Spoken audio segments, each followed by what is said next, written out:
so everybody probably already knows our speaker today, but just for the camera, I guess, I will introduce him. It's Josef Svoboda, previously of Charles University, and now at University of Miami. He will be talking today about homological mirror symmetry on tori. So, I will talk about homological mirror symmetry on tori. My talk is meant as general introduction, and I will say something about things I was doing in the last year.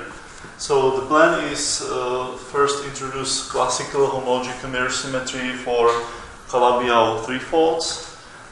Then I will say something about Kapustin and Orlov's example of so-called coisotropic branes. Then I will talk about tori in general and mirror symmetry or T-duality on them. And finally, I will show some example, and I will talk about complex multiplication, which is some special property of some special tori. I encourage you to ask many questions. So that was the plan.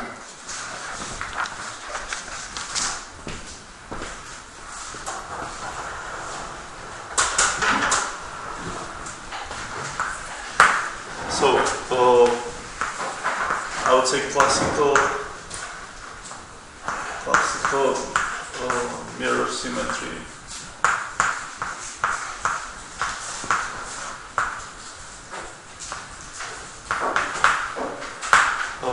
So, mirror symmetry is like a conjecture of physicists which were studying Calabi-Yau varieties. Calabi-Yau varieties.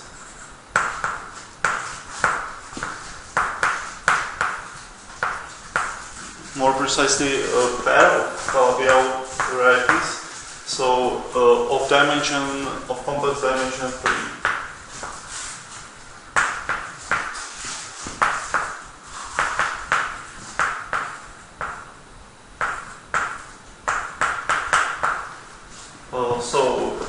So we have two varieties which are of complex dimension 3, so they are complex manifolds, and it means that real dimension is 6. Those varieties are used for compactification in string theory, and their special property is that they, so the first thing is that they admit complex structure, and the second thing is that they have non-vanishing holomorphic 3 form on them. This is this Calabi-Yau condition, and you can think about it as some kind of flatness of this manifold. There is always a Ricci-flat Kähler metric on them. So this is the first one condition, and there is other condition which is that they are simply connected. So the first fundamental group of them is zero. This, of course, implies that the first homology is zero, and they are compact. So by contrariety, also the fifth, this is their homology, is also zero. So this means that is smoothness in the definition? Yeah, it's smooth. Everything is smooth in this law. But is it in the definition, or is it even? It is in my definition. Of course, there are some people study singularities, but here I want smooth varieties. So this means that we have as basic topological invariance of this variety, we have the even part of the cohomology, and then there is H3, and that's it. Yeah? There is no H1, H5. The superclassical mirror symmetry, no homological in the name, was a relation of cohomology of X with cohomology of Y, which interchanges those two things. There is this Hodge diamond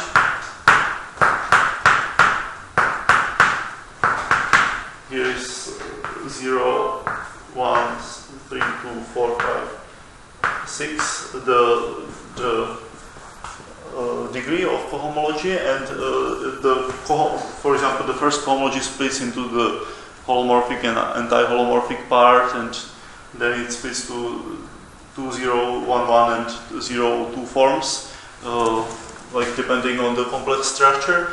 And like the classical mirror symmetry, the name comes from the fact that if you look at this diagram for X, and you flip it by this axis, you get the Hodge diamond of the second one. Yeah. So this relation says that some algebraic invariants of X are the same or as algebraic invariants of Y, but there is no direct relation like homomorphism or symplectomorphism or whatever. So it is very interesting. So this is like the classical mirror symmetry, and things to do with compactness. You pointed out compact? Yes, yeah, they're compact. Yeah. So, and now I'll add this word homological.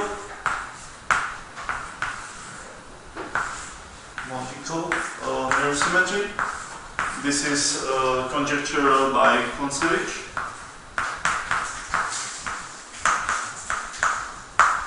Around 1994 or something like that. At the time I was born. So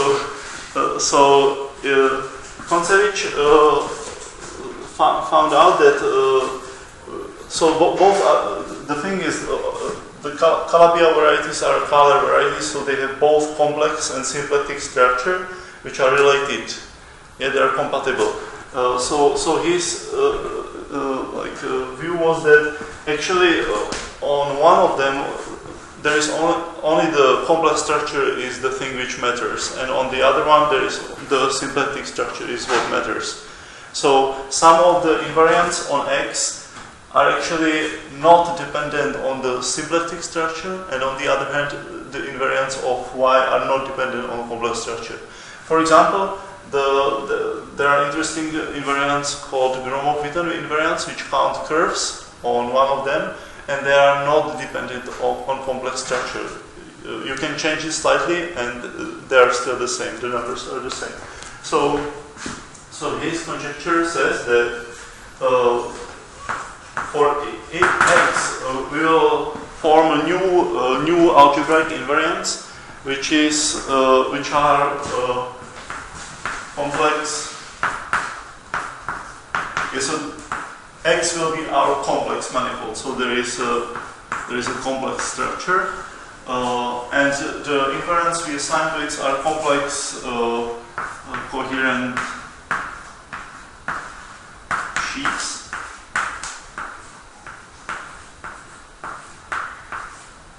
And if you are not very familiar with complex coherent sheaves, you can just think of complex submanifolds.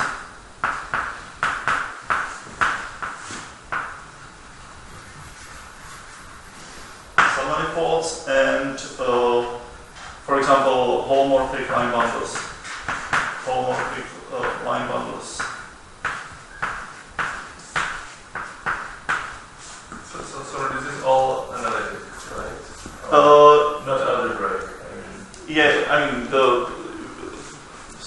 Of course, most of the examples are algebraic varieties. So then you can consider algebraic bundles because they coincide with holomorphic bundles. There are these GA theorems which tell you that everything is the same. Yeah. So if you like algebraic geometry, then you can think about algebraic submanifolds and algebraic bundles if it is embedded in projective space. Yeah. And for Y, I forgot to say that we still have this Calabi-Yau condition, but now we don't care about complex structure. We have only the symplectic structure. The invariants are Lagrangian submanifolds.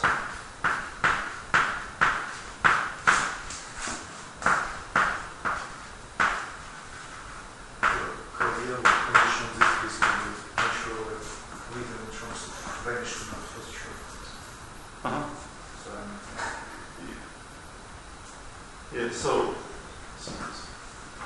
this is like, you can ask how this is algebraic. This is kind of geometric thing, Lagrangian submanifolds.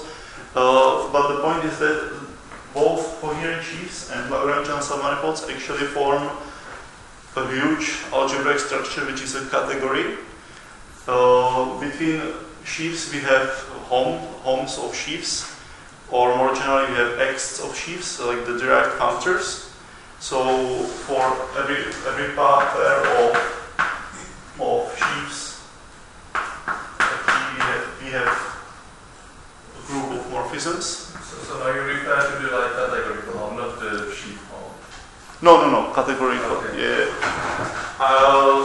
Like in technical terms, the structure I assign to the manifold is the derived category of coherent sheaves, bounding derived category of coherent sheaves, which I write like this.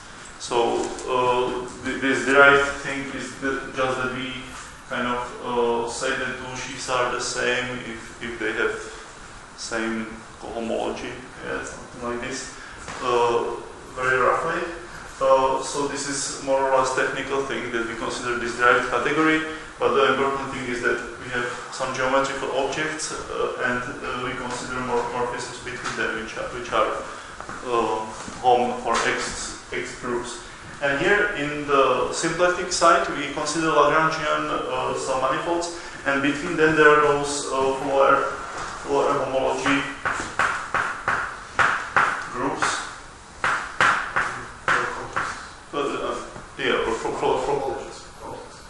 Yeah, or yeah, okay. Yeah, so we can consider even like the Floer complex, right? Yeah, that's what you do. Yeah. Otherwise you get Donaldson category, not Fukaya category. Yeah. Donaldson category is not. Yeah, It's not monetary equivalent. Yeah, so I don't want to be. I mean, this is really an introduction. So the thing is that for two Lagrangians, we do some counting. We count some pseudo-homomorphic disks which are bounded by Lagrangians. And though this gives us this complex, this Floer complex, and if we do homology of this complex, we get Floer homology. Well, yeah. It's easier to explain, like generically, you take a compact manifold, you take Lagrangian submanifold, they are compact. So generically, Lagrangian submanifolds they intersect with a finite number of points. Yeah, that's right. And basically, you take a complex, which is, I don't know, the base in the easiest case, let's say C2 complex, vector space, so finite dimension. And you consider this complex and you take a differential, which if you take one intersection point, D at this point will be a count of these pseudo-holomorphic strips with this type of asymptotic. So if the upper point is P, lower point is Q, then dP will be the number of such disks times Q. This is Z2 complexes. Yeah, so I'll just repeat this. So the group is generated, the complex is generated by the intersections, which is generically finite, and then differential is given by these pseudo-homomorphic disks. So the interesting information in this are exactly those disks. So for example,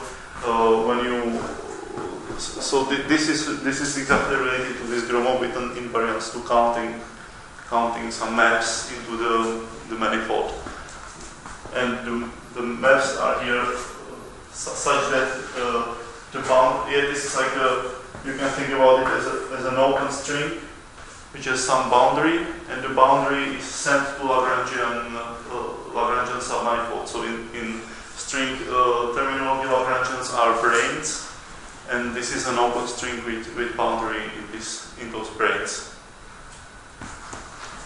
Okay, so those are the algebraic invariants. So this together forms the Fukaya category of Y.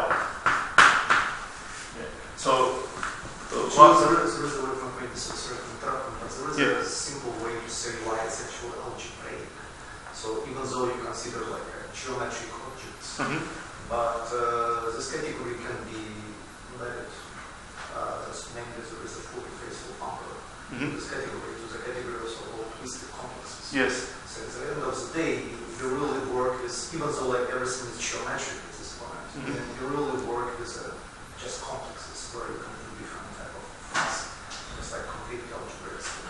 Yeah, that's true. So in this talk we will mainly talk about the objects like Lagrangian submanifolds and sheaves, and we will not say much about the morphisms because it's just hard to say something about them. So in general, you have two Flavian manifolds. This one you construct your derived category. Yes. And this one you construct your Prague category, and then we're going to say something about these categories. Yeah. I forgot to say the statement. So the statement is that they are equivalent in some sense. Okay. Yeah. So there should be a functor which takes a sheaf or its class in the derived category, and it assigns you some Lagrangian, or if not Lagrangian, then some twisted complex or something like that. Yeah. So there should be some clear relation between those two, which is very mysterious. How do you define degree of this flat homology? There is a muscle. Basically, This is kind of, you can associate muscle from this. Muscle. yeah. I mean, there are many technical details. You need actually more structure. You need some graded Lagrangians. So there is a lot of technical stuff here. And is it triangulated category, right? Yeah. Those are like. I mean, the thing is that this category is kind of nice. This is like a triangulated category, but this category is not so nice. It's a infinity category. So what you do? You cannot compose. That's a kind of category. So you can Yeah. Okay. And these two categories are derived. But you take a Foucault category and you take a category of coherent sheets. Foucault category is not even a category, but if you consider the derived versions, they're supposed to be. yes, Okay. the derived versions are triangulated. Yeah. Okay.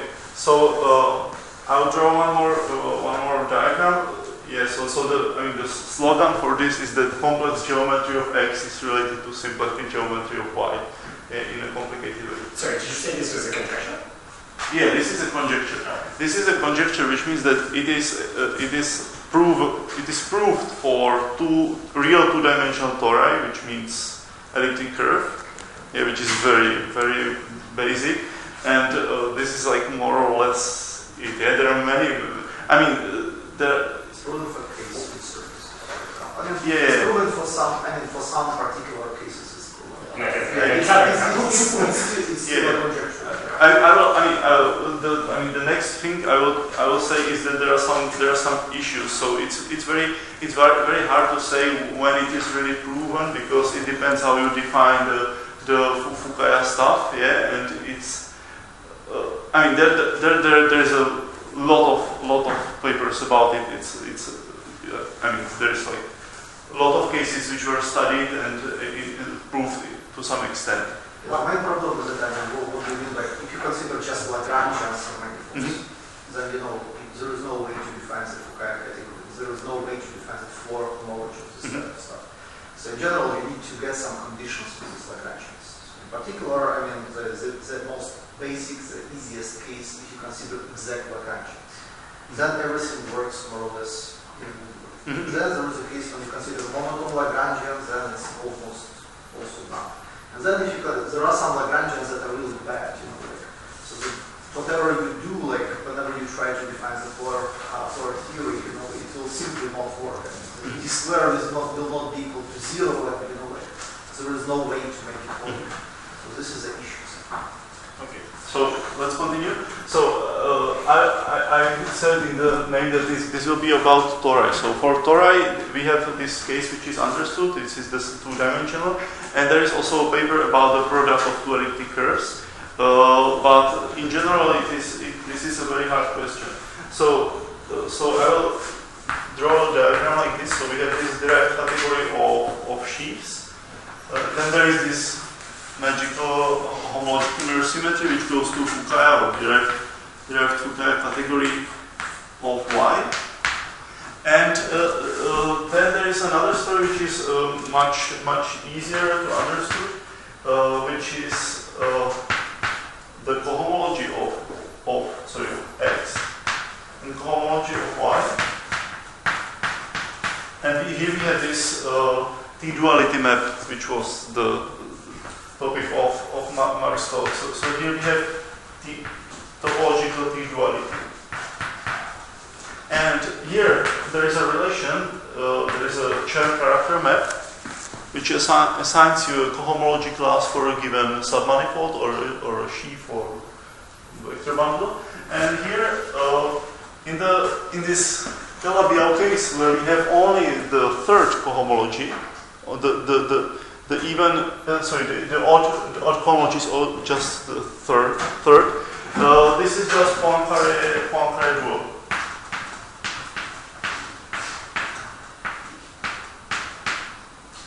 Yeah, so here we have a Lagrangian, and we assign to it its Poincare duo, which lives in the third cohomology, because Lagrangians as submanifold are always middle dimensional. Okay, there are some deep reasons why this, but this is kind of like, you can think about it as some commutative diagram. So when you have an object here and you think what should be the mirror, you can take its Chern character, then send it by this T-duality map, and then try to guess the Lagrangian, which gives you this homology. And this sends even to odd. Okay, so this is the general picture. So now I will talk about tori. So this is just like Lagrangian cohomology, right? Yeah. I mean, there are no twisted cohomology or anything like this.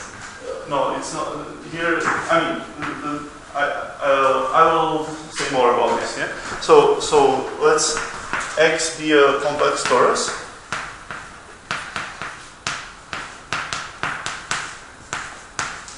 Which means that it is a complex vector space factored by a lattice of full rank. So rank of gamma is 2n. And the other way how you can think about it is that it is a real vector space of dimension 2n. Yeah, divided by, let's say, the canonical lattice. And there is a complex structure which is a map from which spares to -1, and it goes from its R2n to R2n. Yeah, this is a really important point, that there are two ways how to look at the torus. One thing is that you take a complex vector space and you take a quotient by a lattice, so you naturally have complex coordinates z1, z2, zn. But then the coordinates of the lattice points, there are some combination of these coordinates.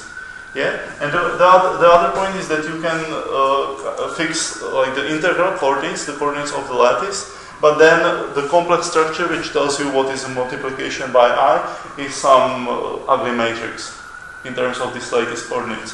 So in this we have x1 to x to n, and there is, of course, those are just two different coordinates.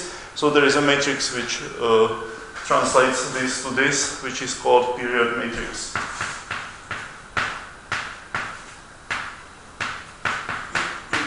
Yeah, so as a topological space, this is very simple. This is just a product of two circles, but we have this complex structure, which is kind of not compatible with the lattice. So this period matrix tells you how the complex structure is related to the integral structure. So do you have a Riemannian or a symplectic structure as well? I mean, there is always a symplectic structure because all tori are. So you just take the kind of canonical. Yeah, I don't take any. Yeah, I just take this. Yeah. So I'll do an example. So the easiest example is elliptic curve, or like two-dimensional real torus or one-dimensional complex torus.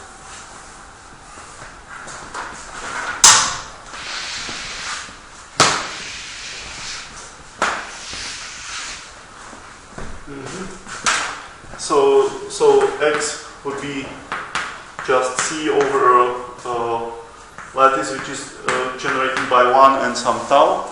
Tau is usually taken from the upper half plane, and because we want simple things, for us tau will be just I times real number. Yeah.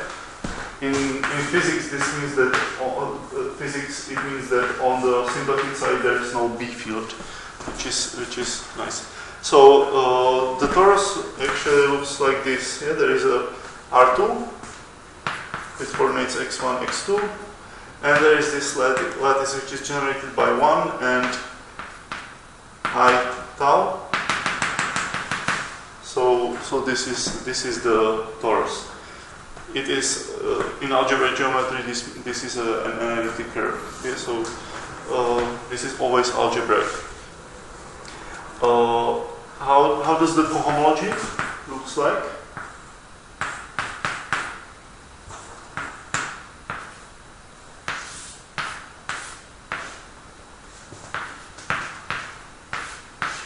What is the cohomology? Just check that. So the zero cohomology is I'll do cohomology over Z. Yeah, so this is Z.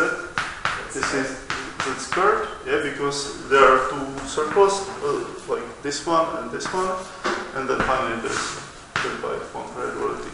So yeah, and this is like a general pattern. There are some combinatorial numbers here. So yeah. So this is cohomology. Yeah, and now what is this T duality or mirror symmetry? So our goal is to take this complex curve and produce some symplectic one. So I will show you some procedure which is kind of not what Mark did. It's a kind of different, but I strongly believe it's totally equivalent. So we will consider. Yes, sorry, I forgot to say that this. So this is this complex viewpoint, and I will do this real one.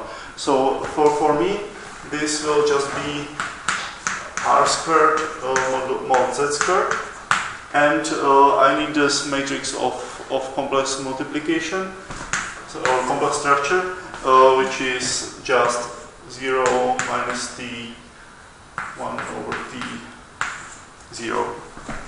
Okay, this matrix squares to minus 1. So what I will do, I will consider this matrix I, and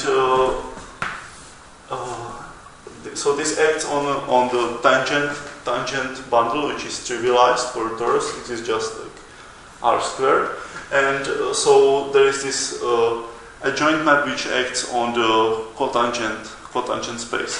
Yeah, so I will draw a big matrix which looks like this. There is 0 here, 0 here, and here there is this a joint matrix which is just transpose minus transpose. So this 0 minus 1 over T 0. Yeah, Ji is just I minus I. And you can recognize this is kind of the matrix of the generalized complex structure. And so the point of T duality is that we dualize some coordinates, right? So we will dualize the second coordinate. This means that we kind of interchange the role of vectors and covectors in the second direction. So here we have vectors, yeah, matrix acting on vectors. Here we have covectors. So what we'll do, we'll just interchange the second and fourth column and second and fourth row.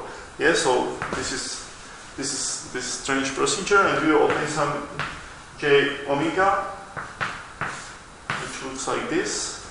T minus t, and here 1 minus 1 over t and 1 over t.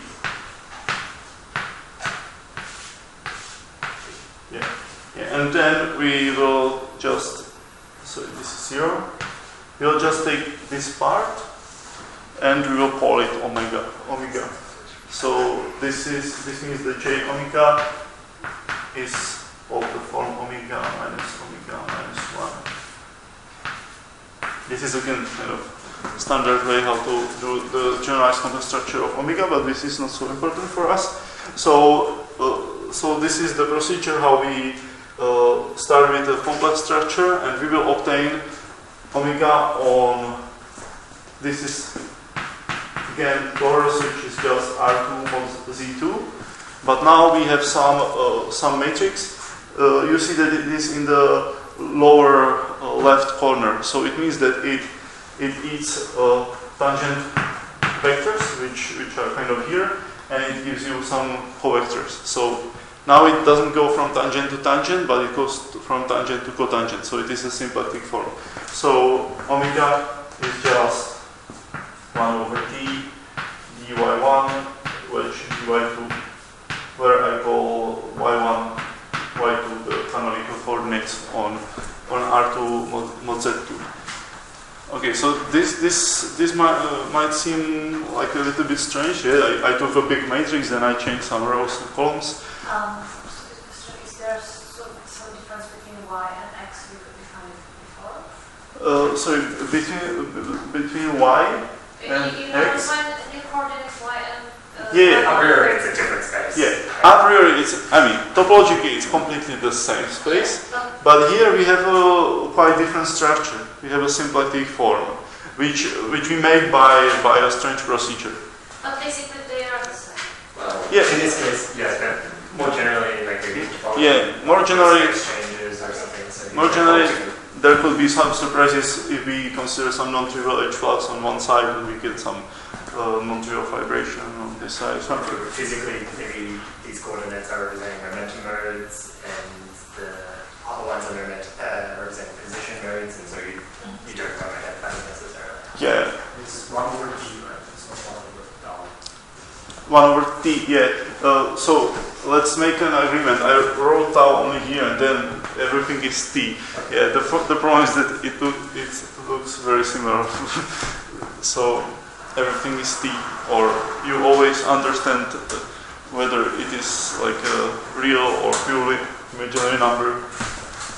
So this was a basic example, and to make it more rigorous, I will write a definition of mirror symmetry for tori, which is, so there is a paper of Orlov, Luns, and Polishev, which is called Mirror Symmetry on tori or abelian varieties. And this paper has some definition which works for tori, but those tori have both complex and symplectic structure. So they kind of consider this more concrete setting. But if you take their definition and you just forget about the complex structure on one side and you forget about symplectic on the other side, you will get kind of this. So the definition. So we say that x. Now I will write it as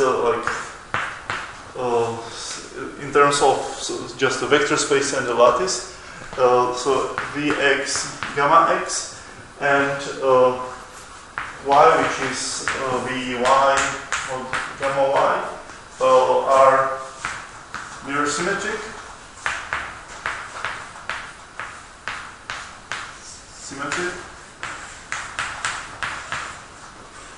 If there is a map alpha, which goes like this. This is the lattice of the first torus, and this is dual lattice in the dual vector space. We take a direct sum, and this map sends it to the double lattice of y. Okay. These maps, there is a natural, I will not write it, but there is a natural pairing of vectors and forms. Yeah, just by taking the evaluation, and this map preserves this pairing. Yeah, so preserves pairing.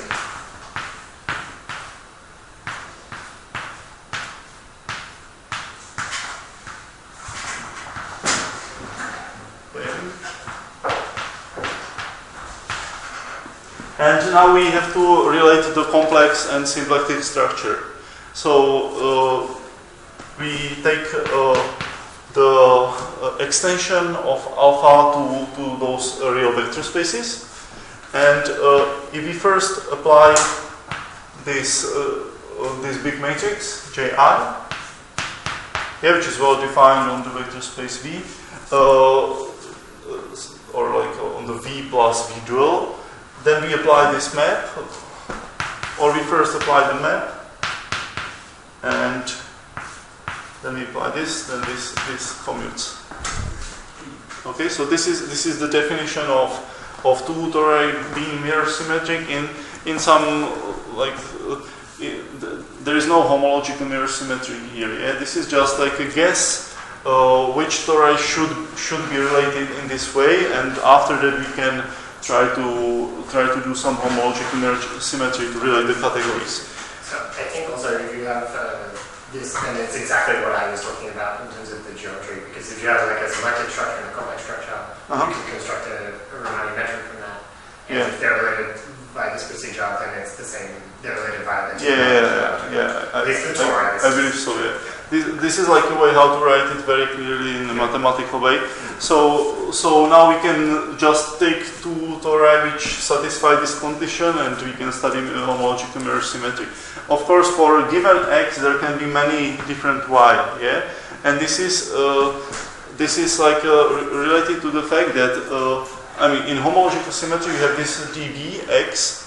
But for tori, this dbx is not given by x. There can be different x, different complex tori, which have equivalent categories by Fourier-Mukai transform. So we have spaces and we have categories, and this is not one-to-one. Yeah, for many spaces there can be the same category. Yeah, I can. It's like you're not confused, right? So it's like you have a xj, there is a complex torus, then there is this like t duality with some base which goes to y omega, and there can be a different base, and the different vibration going to y prime omega prime. Is there a finite number of these? Yeah, in the paper of Orlov, they claim that there is a finite number of these. Yeah, I believe so. But I mean, one of the point of my talk is that they can be really different. Yeah, there can be. So. What is the base? Like here? Yeah, I don't write here the base, but basically it is like a subtors given by the coordinates which we don't dualize, like the first coordinate here. So because we were dualizing along this, it's like picking a circle to t-dualize along. Yeah, we kind so of. that means it's a circle vibration of some base, and then that's the base exactly. Yeah. So here now we come to dimension 2, complex dimension 2, which will be our example for homological mirror symmetry.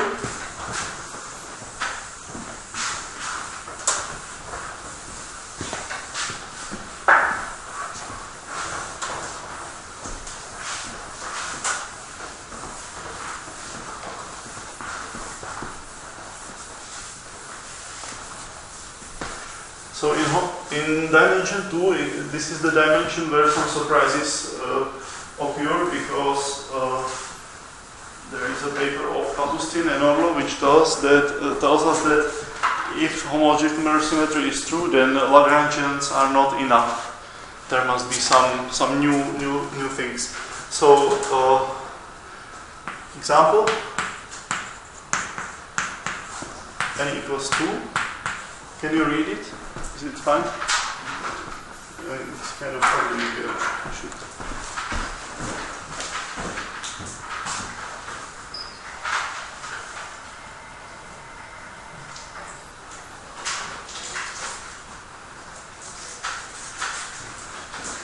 So our next example will be a product of two elliptic curves which are the same.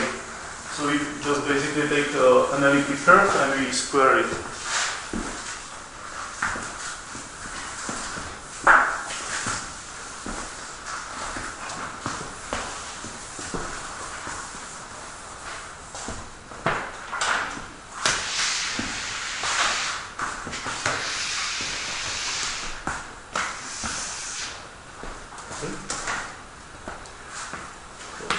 Example, x is e tau times e tau, and this is the sometimes we also want to say this is the first curve and this is the second curve, but they are the same. Okay. So now we want to say something about the category dbx. So what are some objects of dbx? First of all, there is a structure sheet, basically just trivial line bundle. Here we have this translation between bundles and sheaves, like sheaves or sections. So there is a structure sheet. There is a structure sheet of a point for any point. Then there is a structure sheet of E1, E2. Then there is a diagonal. Curves which goes like diagonal because those are the same curves. And then finally, if it happens that our t equals 1, then this curve is just R2 mod Z2. So there is this map which is given by multiplication by I. So we can take graph of this multiplication, and this is so in coordinates we have like x1, x2, x3, x4. So the diagonal would be x1 equals x3, x2 equals x4. Okay, and this is the diagonal, and the graph of multiplication would be like x1 equals x4 and x2 equals minus x3. Yeah, so this is like a special object which occurs for this t equals 1. Okay. And now so I'll draw a picture. So it's hard to draw a picture because it's 4-dimensional thing, but you can think about it like this. There is this first elliptic curve, and then there is the second elliptic curve right here. Yeah, and this square there is one direction in the first curve, and there is one direction in the second curve. So we can think about this square close to us as a base, and now we can take a second torus, which looks like this, and this is the symplectic one.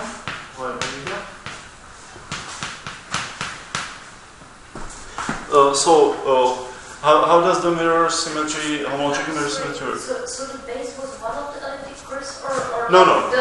It's always like one coordinate from one curve and the second from the other curve. If we take a base just one elliptic curve, when we do this procedure, we will obtain a complex structure again. Okay. Yeah, but we want to like do something horrible, to mix like one coordinate in one elliptic curve and leave the other the same. So, for example, the structure sheet. This is a trivial line bundle, so it's kind of everywhere here. Yeah.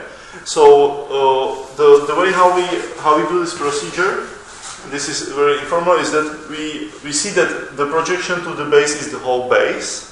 Okay.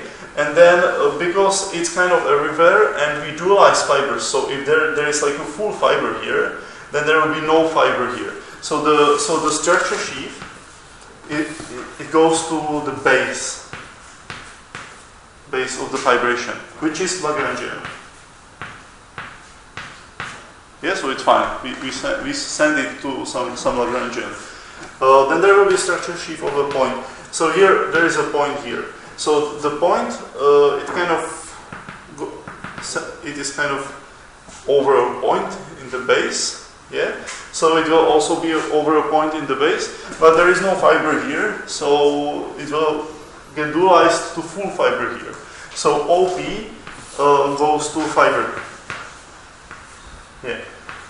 And there are, of course, there are many points and there are many fibers, but there are kind of more points here than fibers here, right?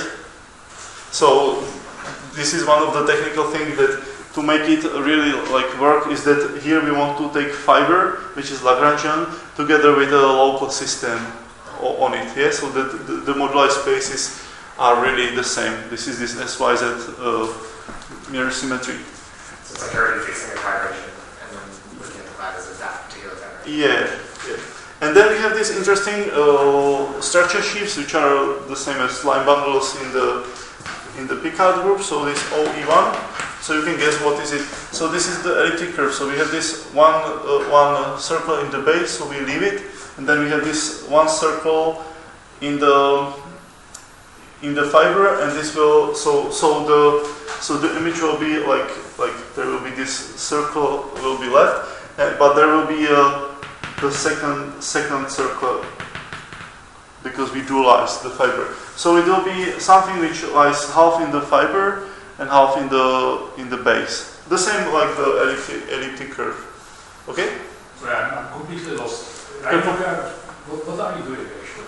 Yeah. Are you defining the map just on the object of the diagram? Yes. No morphisms. And there's like This is what's just the commentary about? Like, this is just about fibers and yeah. This is just you just say okay, I'm defining this map on the object of that category and yeah. This is like just like an intuitive procedure how to take some.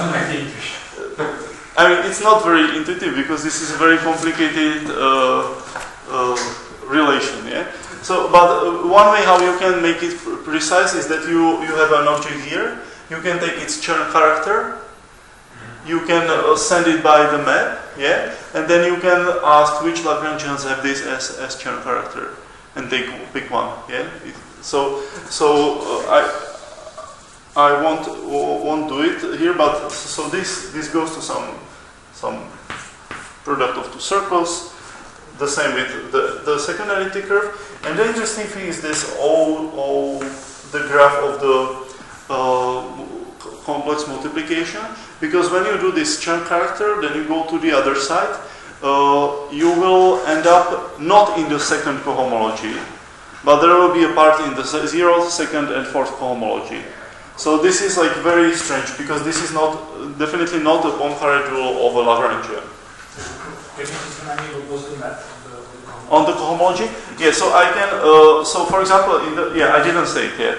The thing is that from this definition, this is a map of lattices, of double lattices, and those lattices act on cohomology like by Clifford action, like you either wedge by one form or you insert a vector field.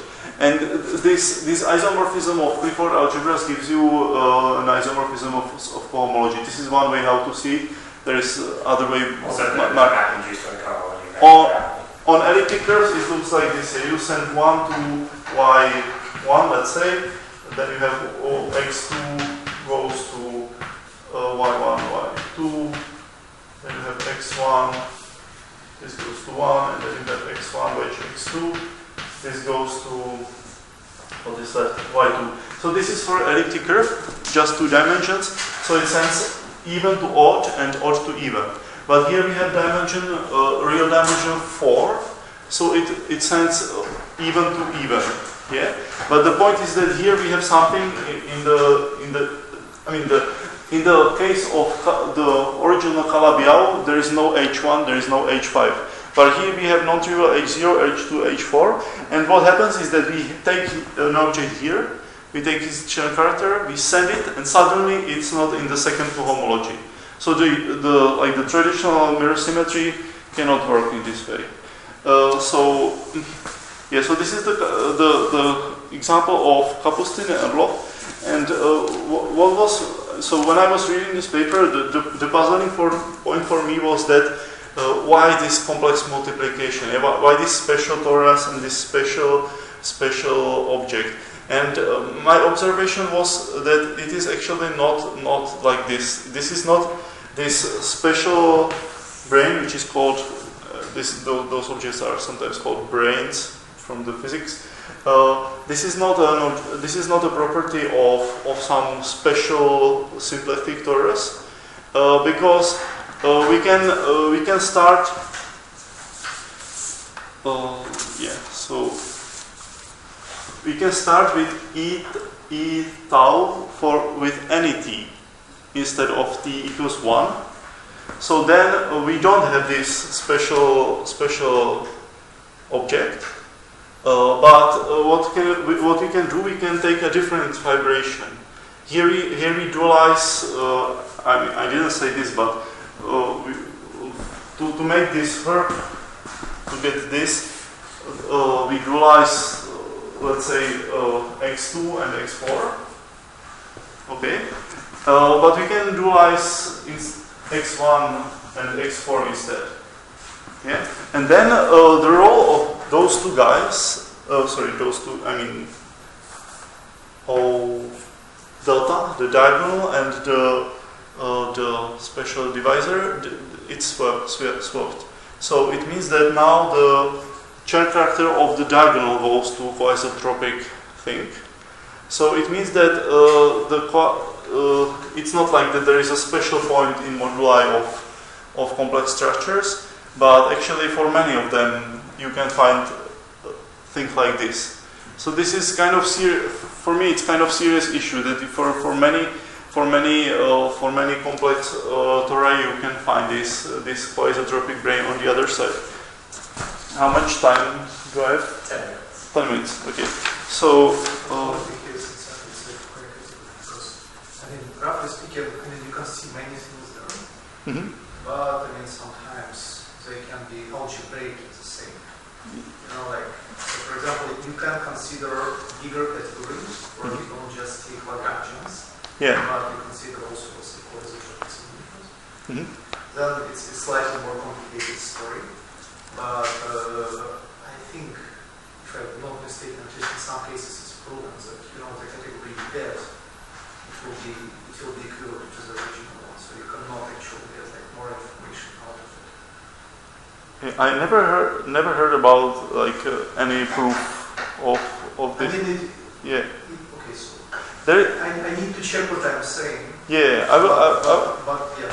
I would be very curious. I mean, the thing is that to make this correspondence work, you really need some object here. Of course, it's possible that you start with Lagrangians, then you take some additional objects like twisted complexes, and then somehow this thing, which is like real geometric, has some meaning inside. Yeah, so it could happen that there is like a category which kind of something you said, yeah, that it's equivalent. But I'm kind of skeptical about this because I think it's possible to like get an example where there are really few Lagrangians, because you can always take a torus which has only there are not many objects at all, but you can still send something to this coisotropic brane. So can I ask a question? So you do this via this Chern character map. Yeah. You obtain something that is not in H2, but it is still a cohomology class.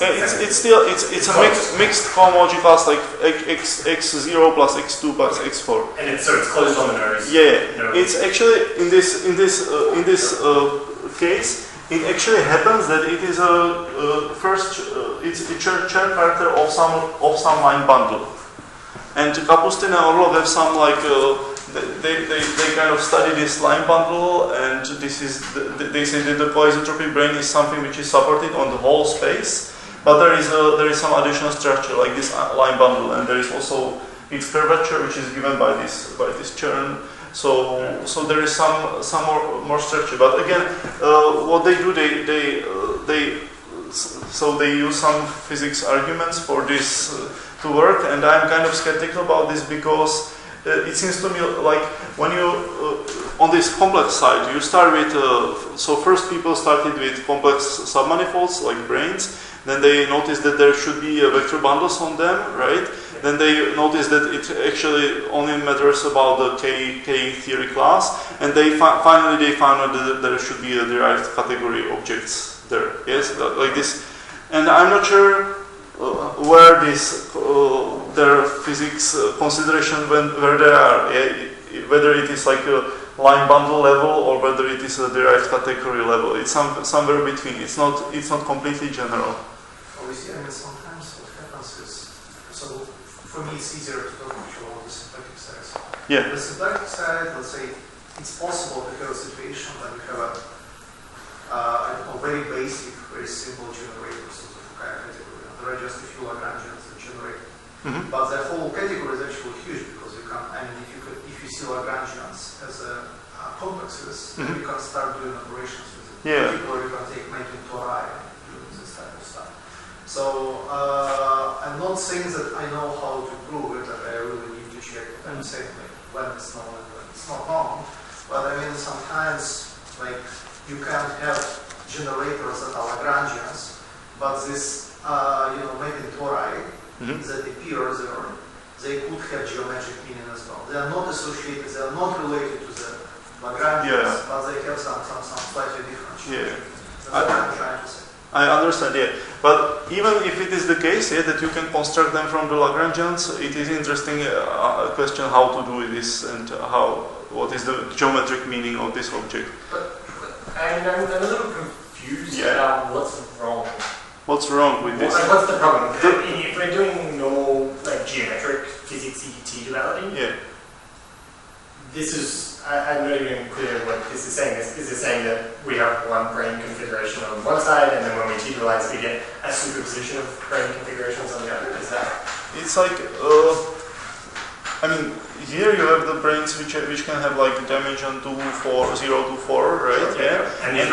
And then those should be like pure second cohomology, because there should be Lagrangians, right? Well, not necessarily. I mean, you could have like brains over here, and then when you t-dualize, they decompose into different types of brains, right? So you don't necessarily, like a brain doesn't just get sent to a brain. It depends, like it might get sent to a brain wrapped around, like with brains connecting or something like this. And the point is, if you get brains of different dimensions, then they're going to couple to different dimensional cohomologies. Uh-huh. So you should have like 2 forms, 4 forms. Yeah.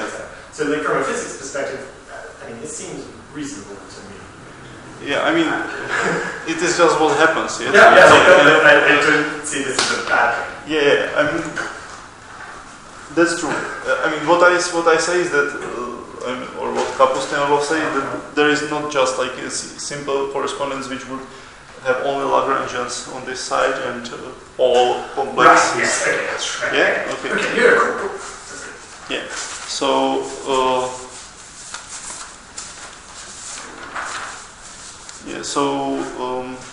I mean, the last thing I want to say, if I have still like you have a few minutes, is that how is this related to some other questions?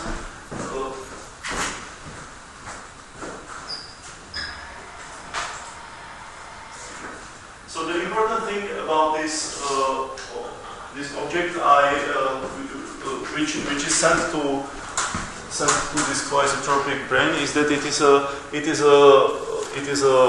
Chern character of a line bundle. So if we consider just the Chern class of it, then it is a special class which is in the intersection of the integral cohomology and the 1-1 complex cohomology. Yeah, so this class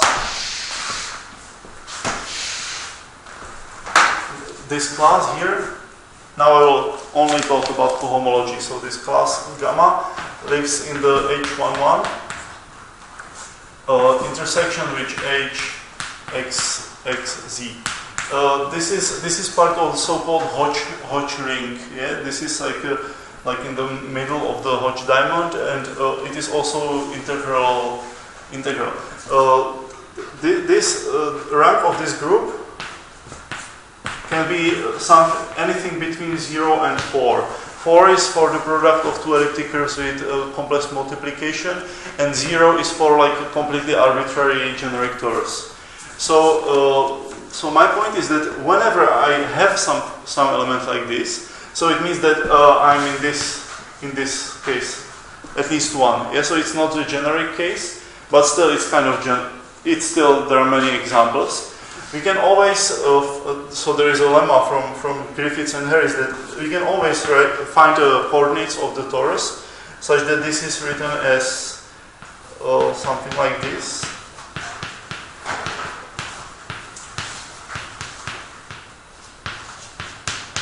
For some integers, delta 1, which divides delta 2.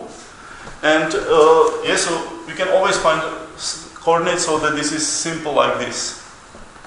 The delta, and then we can just say let's utilize coordinates x2 and x4, and this will do the job, yeah, because this will send dx1, dx3 to dx1, dy1, dy2, dy3, dy4 by the map. So the mirror of this gamma will be something which is not inside the second cohomology of y. Yeah, and there are two interesting cases when this can happen, that we have such a form. So this is like a completely strange case where there are almost no objects in the category because there are no line bundles at all. So this is really not an algebraic case. But even so if we have a form like this. So there are two cases. Either the line bundle admits a metric which is positive, like the Hermitian metric, and then from Lefschetz theorem, this can be embedded into projective space. So this is algebraic torus. Or this can be indefinite form, and then this is not algebraic, but it's kind of close to it because we still have this 1-1 form, and we can still find a line bundle which has this as a Chern class. This is another Lefschetz theorem which tells us that for a Kähler manifold, there is for any 1-1 form there is always a holomorphic line bundle which has this as Chern class. And for direct category, if we call this the object, let's call it let's say D, like a divisor.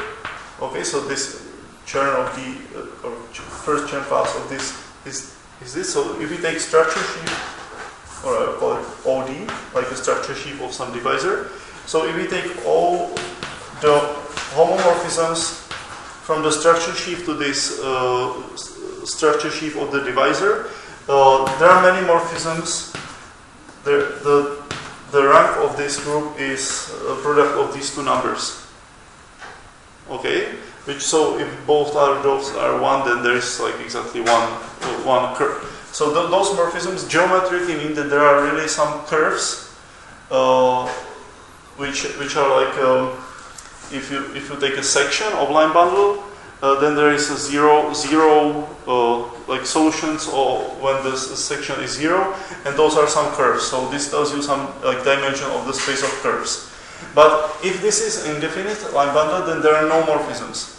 So there should be like two cases. One is the algebraic one, where we have this line bundle, but we also have those curves which are also objects. And then we send them to the symplectic side, and we get many objects. And all of them are not Lagrangians because all of them do not lie in the second cohomology. So we have to find like geometric meaning for all of them. And then there is this other case when this is not algebraic. So homo of the base, like a Lagrangian, and this coisotropic brane in the Y category should be just 0. So there should be no morphisms. So if we believe in homological mirror symmetry, we can do some like considerations about morphisms of these quasi-tropic branes, which is also not very understood. There are some papers, but I mean they don't answer this question, like what are morphisms like this.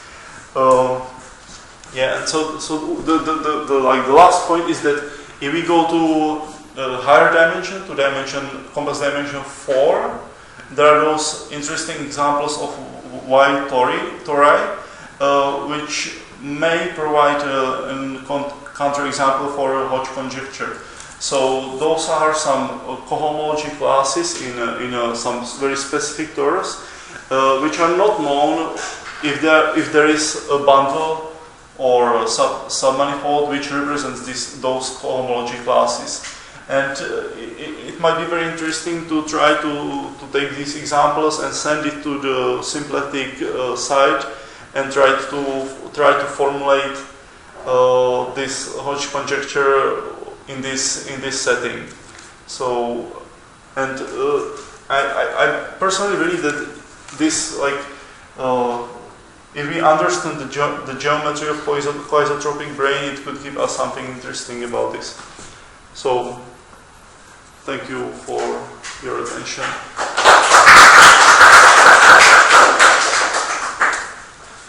Okay, any questions? Yeah, just one comment. So I think I was actually also doing my claim. In general, I think that this, if you don't make any reasonable assumptions, you can just say prior category is a full subcategory of category of equates. Mm-hmm. So yeah. There is, for example, Polish book about this, but what he is doing is that he starts in the symplectic side, so he only takes Lagrangian and then he constructs a bundle here. So he kind of forgets about anything else because he starts so you can't take a bunch of things and then... Yeah, he starts with the Lagrangian. And there is, I mean, I heard a note that there is like a conjecture of Kontsevich, never written anywhere, that you can actually start with Lagrangians, then do twisted complexes and all this stuff, and then you can embed these quasi-tropic branes in it. But this is just what I heard. I don't know where I heard it. This is the rumor.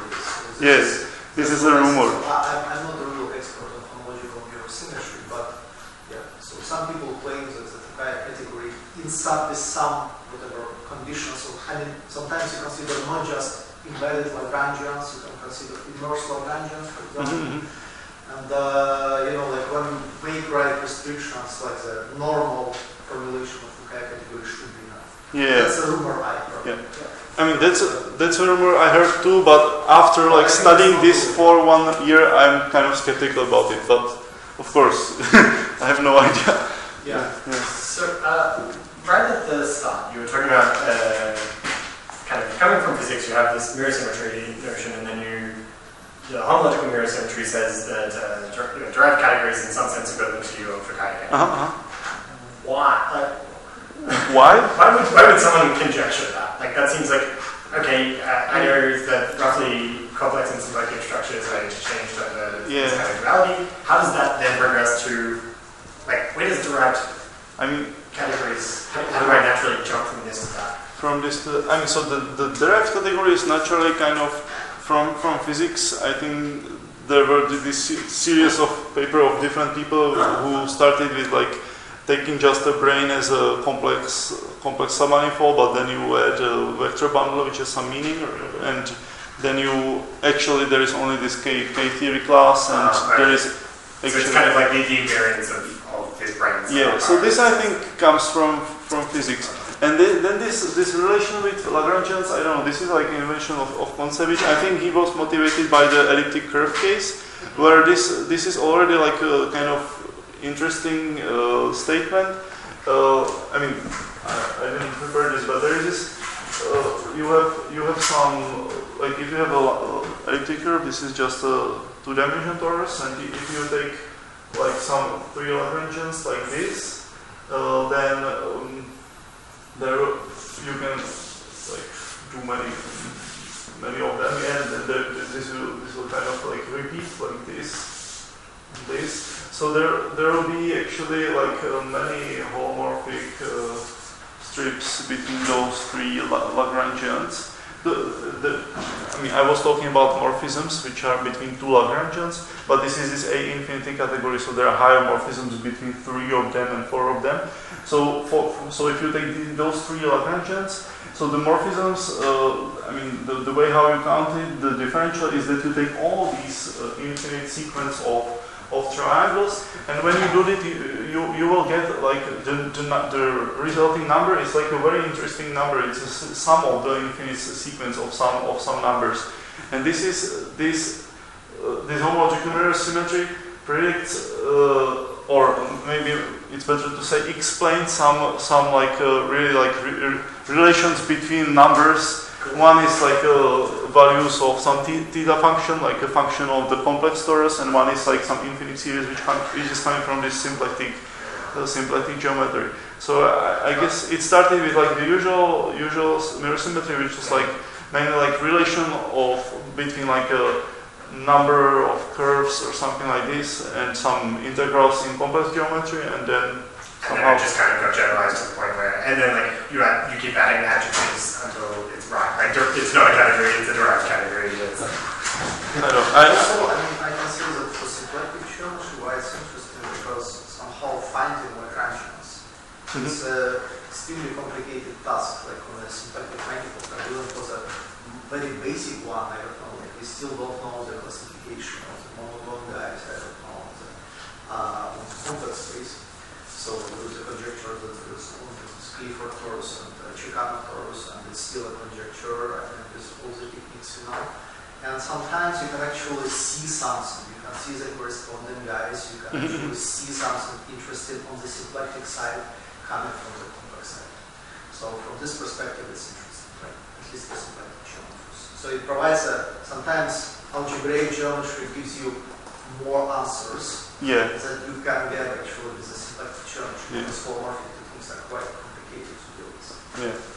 I mean, the complex geometry was like more studied it was studied for many years, so it's sometimes it might be easier to get some information from the complex side. But I think also the other way around works, that people are using this too.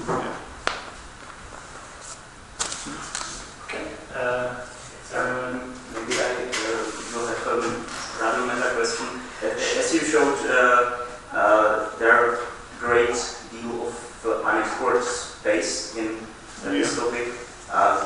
Could you tell us what's the goal? What is the goal? Did you set to solve? So one big goal is to define morphisms between those brains. Yeah, so define some Floer theory for isotropic brain, but this seems quite complicated. I started with this question, but then after like a lot of thinking, I have feeling that I don't understand the objects. Yeah, so this is the first thing, to understand the object. But of course, it is like it's related. Yeah, it's because the morphisms always give you some other object as cones. So yeah, so the one goal is to understand the object. The other thing is that there are some other manifolds, like if you take this Marx T-duality with non-trivial H-flux on one side, you will get on the other side some other interesting manifolds which are not tori anymore. For example, this Kodaira-Thurston manifold, which is symplectic but not color, not complex, or the other way, complex and not symplectic. So you can study those manifolds, which is also interesting. And you should also have problems, like you should get things that are not manifolds as well, right? Yeah, and also if you start with like a completely random symplectic structure and you go to the other side, so I erased this here, but there is this omega and omega minus 1 minus, there is this J minus J. If you take something really crazy here, then you will get some stuff here and some stuff here, and you can interpret this as some non-commutative tori or like tori with a gerb or whatever. there are papers about this. Even non-associated Torah gets really bad. Yeah, so this is like another direction. Yeah, and the last direction is that it's like again an approach of Kontsevich is that if you start with a torus of complex dimension n, you can do some degeneration to real dimension n torus, which is called tropical torus or tropical abelian variety. This is his approach to. He tried to disprove the Hodge conjecture by taking the tropical limit. So this gives you. You start with a complex manifold or a family of complex manifold, and you kind of degenerate it. So for example, when you start with the product of elliptic curves, which is kind of complicated because it's real 4-dimensional, you will end up with just a 2-dimensional picture, like real 2-dimensional picture, and the curve. Here there can be like a genus 2 curve. For most of abelian surfaces, there is a genus 2 curve because this is the Jacobian of this genus 2 curve, and this genus 2 curve looks like this, something, something which is linear outside of those points. But again, this is like a Lagrangian. But if you have this quasi-tropic brains, it is not. Again, it's not very clear what this means in this tropical picture. Well, there is a natural way to. So somehow this tropical manifolds can be seen like from the symplectic point of view, they can be seen as so-called exploded symplectic manifolds when you actually rescale or whatever, do the bad degeneration procedure to the symplectic structure. So there is a guy who worked on this like really heavily, like Brett Parker. So there is a way to translate somehow, at least in some cases, this story. Yeah. From the symplectic point. Yeah. So this is like what I would like to do this summer to understand really this tropical picture from both point of view. Like one is the complex one, so this is like a degeneration of complex varieties, and the second is the symplectic one, which is a different. And I hope that there is like a commutative diagram where we have like a mirror symmetry of on this complex and symplectic, and then we can go to this tropical degeneration, and there will also be a map. But yeah, it's a lot of stuff to do. Okay, so maybe we should end the questions there.